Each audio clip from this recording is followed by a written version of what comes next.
Hello everybody, I'm Brian Sethurst and welcome to the Happenstance Chef. On this week's episode, we are making black garlic pasta with clam sauce. I am rolling up my sleeves today for black garlic pasta. And as always, there's a great story. So, to continue getting great stories, and I'm really working to make great content for you, be sure to like, subscribe, comment. In the comments, you can challenge me to make something and hit that bell so you know when the next episode is coming. This episode is for Sandy Villiers, I hope I'm pronouncing that right, of BG196, that's Black Garlic 196. I was watching Shira Lazar cook live, and I requested to join, and we had a little conversation, and she was cooking with black garlic. She's making a vegetarian dish with black garlic, and I said, oh my gosh, I love black garlic, and long story short, Shira said, meet Sandy. So I met Sandy, and Sandy said, I will send you a sample. And I said, when you send me that sample, I'm gonna cook a bunch of black garlic dishes with it. So in my little sample pack here, if you can see that, is that good on the camera, Andrew? Oh yeah. Yeah. So here's the black garlic. Oh my gosh, I can't wait to tear this open and even smell it. And then Sandy also sent me black garlic honey, and she sent me black garlic mustard, which I think will be great when I make the black garlic burger, and that is coming. This is a sensual unveil, which we do not have smell-o-vision. Which, real quick, while you're doing that, tell people what black garlic is and how it... Oh my gosh, yeah. What is well, it? Andrew, you love black garlic. I love black garlic. So you know what? I got an idea. Yeah. So, because I don't know if I'm going to get it right, I am going to interview Chef Matthew, and we're here to talk about, well, first of all, black garlic. This is like liquid gold. Then the other products you have. I've done enough talking. Chef Matthew, what is black garlic? First of all, thank you. Thank you for having you're welcome. me. Black garlic. Black garlic is fermented garlic. It's only a few decades old, this version that we're using and the version that we are familiar with right now. It is fermented over a period of weeks to months, and it relies on the Maillard effect to caramelize it and break it down and turn it into the most beautiful of black silky umami that we have right now. And what is that effect? The Maillard effect is when you take a sugar and you essentially caramelize it. The browning that's on the steak, that's the Maillard. This is without doubt the most flavorful and rich black garlic I have ever had. Yes, I've had the Indonesian, the Pacific Rim, which is, it has its place. It's a nice product. But my issue was that it was too much like Play-Doh. It did not emulsify.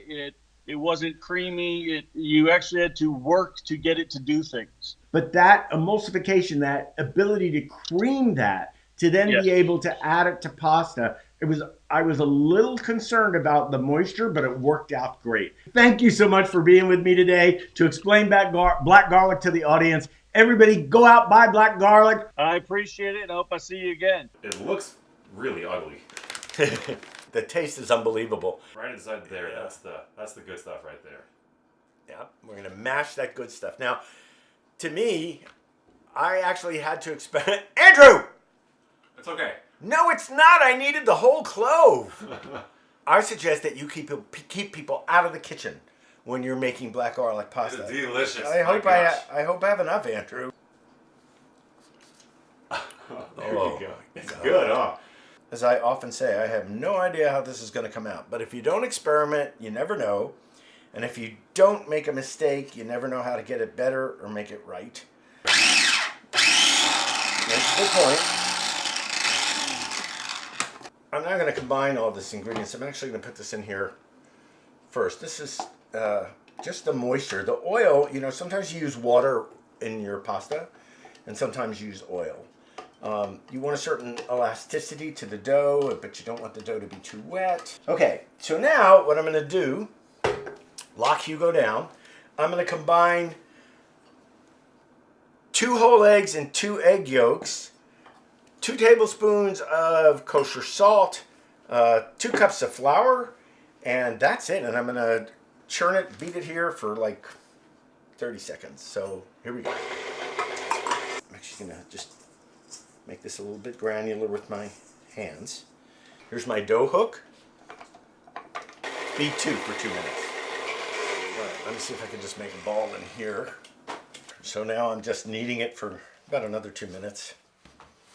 I'm going to cover it with a wet towel so that it doesn't dry out. And I'm going to change attachments now. I'm going to start to feed it through this roller. And for me, this is a little bit of an experiment in the beginning because, you know, I want to see how it's going to roll. Feed it through. There we go. Fold it over. Feed it through. Fold it again. Feed it through. It is an arduous process in the respect that it takes time. It doesn't take a lot of effort.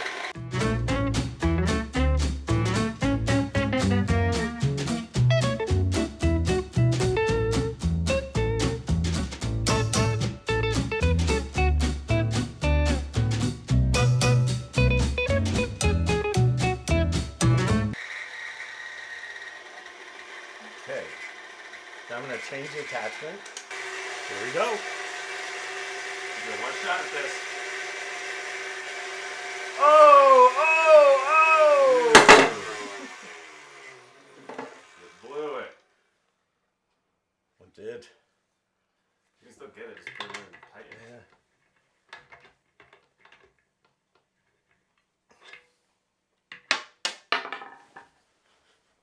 Yeah. Always make sure you tighten the attachment. Right at the floor.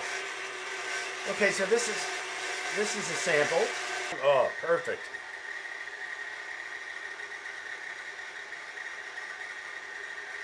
Beautiful fettuccine.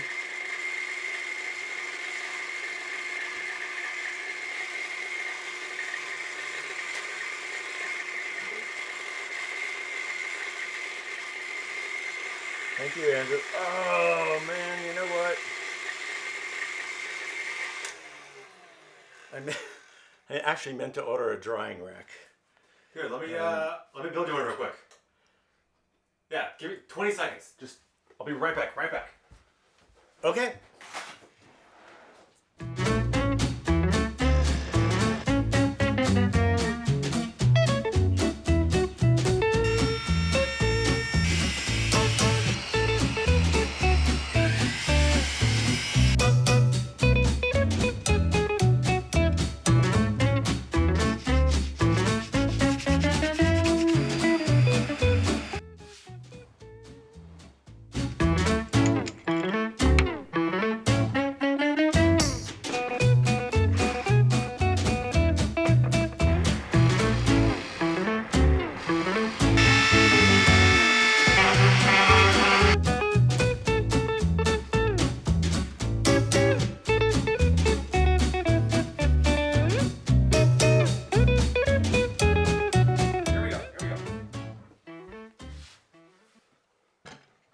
Does that work?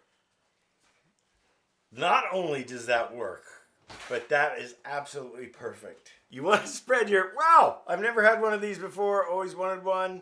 Thank you, Andrew. This is the last one. I made this super thin, this one. Whoa! Ripping! There we go. It looks like the rack is holding up. It's not hasn't fallen apart yet. The rack is doing great. Got a nice big pot of boiling water on the stove with about 2 tablespoons of olive oil in it. Now, I have a confession to make. When we just tasted this randomly, thought it was too salty. An old trick that I learned for beef stew is that when the stew is too salty, you throw in an extra potato. Or when the chili's too salty, you throw in an extra potato. So we decided that we would take a big russet potato and cut it in half. So that russet potato is in there because we did a little experiment ahead of time with a smaller version, and it took the salt right out. So that's a good thing to know. And the reason we had to do that is because yours truly couldn't read his own handwriting. Instead of a half a teaspoon of kosher salt, I put in 2 tablespoons of kosher salt. Yeah, so really screwed that up. So let's go over here now, and we're gonna give it about 3 minutes. While that's boiling, over here now, I've got clam sauce that actually came out of the can. I think it was Cento, or yeah, it's probably Cento. But also decided to take another clove of Sandy's garlic, another bulb, and put a few cloves in here. Once that's done and drained, then we'll add this, and then we're gonna have our little tasting. Ready? Now, the clam sauce. Black garlic on the top. So anxious to taste it. Dude, this is. Again, no one's ever done a black garlic pasta before, have they? Yeah, no.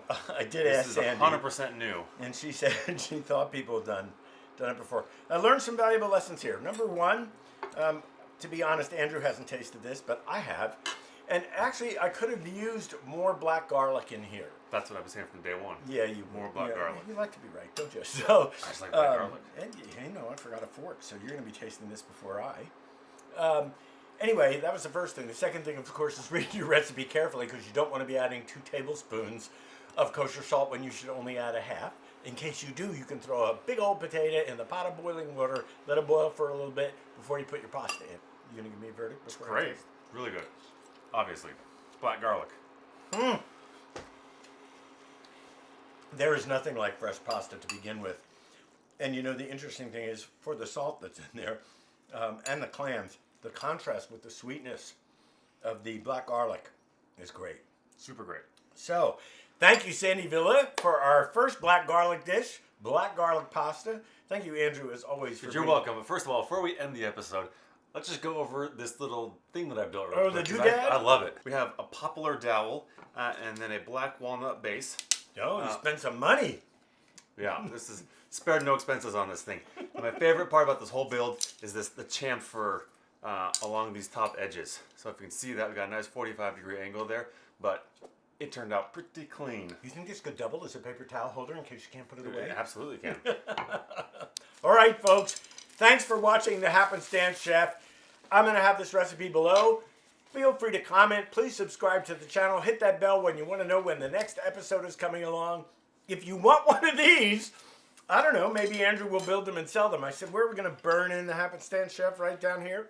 So maybe we will. But if you're interested in that, let me know, and we'll have Andrew build you one because you saw how fast he built it. Yep. All right. Happy eating, everyone, and see you next time on The Happenstance Chef. Delicious.